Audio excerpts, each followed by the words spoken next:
Alors, moi je m'intéresse beaucoup à la dialectique entre le quantitatif et le qualitatif. Il y a des gens qui fonctionnent dans le quantitatif et d'autres qui travaillent dans le qualitatif.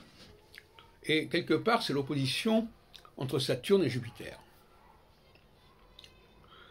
Le quantitatif, c'est une pluralité de personnes qui disent la même chose. Le qualitatif, c'est une seule personne qui, sur un temps donné, va dire plusieurs choses. Donc, voyez-vous, ce sont deux mondes presque parallèles, presque séparés. Et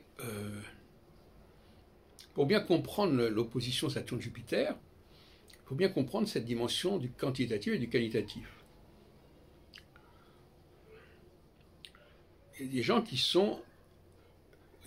sont fascinés par la répétition. Si des tas de gens disent la même chose, c'est vrai. Et ils ne supportent pas que quelqu'un puisse évoluer, changer, modifier les choses. L'autre jour, j'écoutais une émission de Interdit à interdire avec Emmanuel Tadei et quelques interlocuteurs à propos du Covid. Et alors, ils ne comprenaient pas qu'il fallait changer, il fallait évoluer, il fallait expérimenter. Et il fallait dire, bon, ça, on a essayé ça, ça ne marche pas. Pratiquer, il faut pratiquer. Bon, 100 fois sur le métier, remettez votre ouvrage, disait Boileau. Mais moi, je suis assez d'accord là-dessus. Et je trouve que c'est un peu facile d'ironiser sur les changements, sur les tâtonnements, alors que tout simplement, dans la plupart des domaines créatifs, en tout cas, c'est ce qui se passe. On ne trouve pas du premier coup la solution. Donc il y a une sorte d'idéalisation du pouvoir qui est extrêmement dangereuse. On s'imagine que le pouvoir doit être infaillible, qu'il ne doit plus se remettre en question, qu'il ne doit pas changer ce qu'il a dit. Mais où va-t-on avec des discours pareils? Et là, je trouve que c'est très démagogique et très populiste. Donc il faudrait plutôt que quelqu'un dise une chose et que ce soit absolument incontestable et irréversible, et à ce moment-là, tout va bien. Donc finalement, ce qui se produit, à mon avis, c'est que on idéalise le créateur. À la fois, tout ce qui est créatif est très valorisé, mais on ne sait pas comment ça s'est produit. Les gens ne savent pas quel est le travail en amont qui a permis d'arriver à ce résultat. Et s'ils le savaient, ils seraient horrifiés par certains côtés. Ils diraient « Ah oui, il a dit ça, mais après, avant, il avait dit ceci, et puis après, il a dit encore autre chose. » Mais ça, on leur épargne cela, on leur donne le résultat fini.